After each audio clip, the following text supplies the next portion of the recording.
केंद्र सरकार के निगमीकरण के फैसले को एक तरफा करार देते हुए सुरक्षा संस्थानों के सभी यूनियनों ने भूख हड़ताल का ऐलान कर दिया है।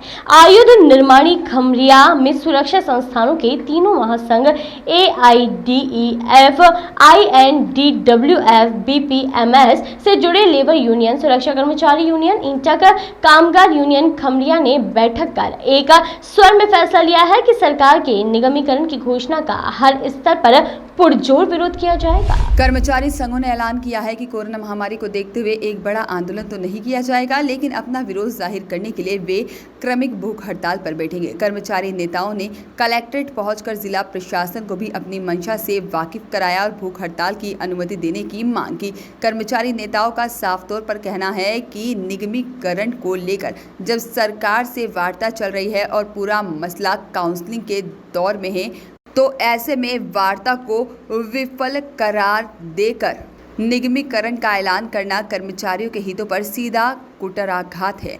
जहां पर सुरक्षा संस्थाओं के कर्मचारियों ने आशंका जताई है कि जबलपुर में 6 सुरक्षा संस्थाओं के करीब 12,000 कर्मचारी और अधिकारी सुरक्षा संस्थाओं में काम करते हैं। ऐसे में अगर निगमीकरण पर अमल किया गया तो हजारों कर्मचारी जहां बेरोजगार हो जाएंगे, वहीं कुछ वर्षों के बाद ऐतिहासिक सुरक्षा संस्थानों का अस्तित्व ही मिट जाएगा। आंदोलन भी कर रहे हैं, ज्ञापन में भी है, क्या दिक्कतें जा रही है? देखिए, जब CLC के साथ मध्यस्थता मीटिंग चल रही थी और 15 तारीख डेट दिया गया था, 15 तारीख को सब उपस्थित नहीं हो पाए तो ये डेट बढ़ाकर 18 तारीख कर दिया गया था।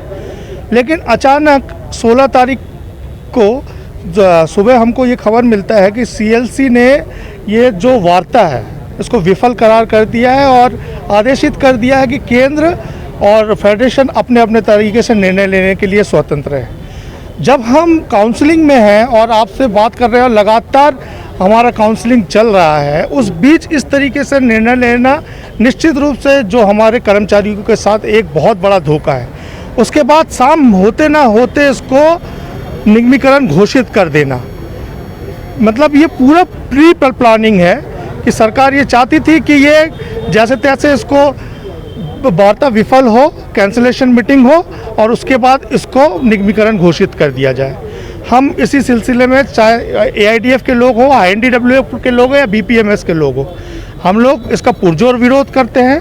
इसी सिलसिले में आज हम कलेक्टर महोदय से मिलने आए थे कि चूँकि इस समय वैश्विक महामारी कोरोना का दौर बहुत खतरनाक रूप ले चुका है, इस समय हम कोई इस प्रकार का धरना प्रदर्शन नहीं कर सकते जो बृहद रूप में हो। इसीलिए हमने तय किया था कि आयुध निर्माणी खमरिया में हम भूख हड़ताल करेंगे, केवल क्रमिक भूख हड़ताल, जो 2 से 3 लोगों को लेके, क्योंकि विरोध को तो हमको करना है और कोरोना के मद्देनजर हम विरोध इस बृहद रूप में नहीं कर सकते। जो निगमीकरण हो जाए उसका प्रभाव कितनी जबलपुर में जो सुरक्षा संस्थान पड़ेगा, उसको कितने लोग इससे इफेक्टिव होंगे? देखिए, भारत के प्रधानमंत्री ने स्वयं पहले ही बोल चुका है कि जिस संस्थान का निगमीकरण घोषित कर दिया जाता है उसका अंत होना निश्चित है। निगमीकरण के बाद दूसरा ऑप्शन उसका प्राइवेटीकरण ही होता है, उसको बेच देना। लेकिन आज जबलपुर शहर पूरी तरीके से निर्भर है सुरक्षा संस्थानों के ऊपर। आज जब सुरक्षा संस्थान ही नहीं रहेंगे तो जबलपुर के जो बाज़ार है जो सुरक्षा संस्थानों से निर्भर करता है, निश्चित तौर पर इनका भी जो है कम होगा। 7 से 8 जो सुरक्षा संस्थान है, लगभग कितने कर्मचारी होंगे? जबलपुर में लगभग 11 से 12 हज़ार कर्मचारी है। अगर आप चारों ऑर्डिनेंस फैक्ट्री और डिपो और 506 आर्मी वर्कशॉप देख ले तो लगभग 11 से 12 हज़ार कर्मचारी हैं जो पूरे शहर के कोने कोने में बसे हुए हैं। और इसका निगमीकरण हो जाने से निश्चित तौर पर उनके और उनके परिवार पे आने वाले दिनों में संकट आ सकती है। अब क्या करेंगे आप लोग अगर सरकार नहीं मानती है? हम लोग तो आज ही से कुछ कार्यक्रम लेने के लिए तैयार थे, लेकिन विवश है कि कोरोना के इस दौर में हम कोई बड़ा कार्यक्रम नहीं ले सकते। इसीलिए प्रारंभिक दौर पर हम लोग चाहते थे कि हम लोग क्रमिक भूख हड़ताल पर जाए, लेकिन उसके लिए भी शासन का परमिशन आवश्यक है। हम लोग प्रयास कर रहे हैं कि शासन इसके लिए हम लोग को परमिशन दे जिससे हम विरोध प्रदर्शन कर सके। अर्नब दास गुप्ता, महामंत्री OFK लेबर यूनियन। जो सुरक्षा संस्थानों का निगमीकरण का जो आदेश किया है उसके विरोध में all India defence employees federation से संबंधित जबलपुर की सारी यूनियनों खमरिया, बीकल, जीआईएफ, जीसीएफ, 506 COD और भारतीय वरिष्ठ नागरिक एसोसिएशन ने इसका विरोध करते हुए ये ज्ञापन दिया है।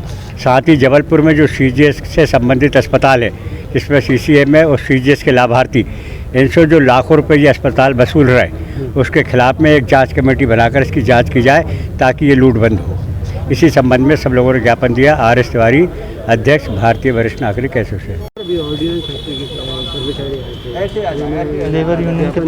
लेबर यूनियन की तरफ से उनको फैक्ट्री को जो निगमीकरण हो रहा है उसके लिए चलते ज्ञापन दिया गया है और उसमें उनकी बहुत सारी मांग हैं, तो हमने ज्ञापन लिया उनसे तो ज्ञापन को उचित जगह पहुँचाएंगे। वॉइस ऑफ राइट्स के लिए जबलपुर से आशीष पात्रे की रिपोर्ट।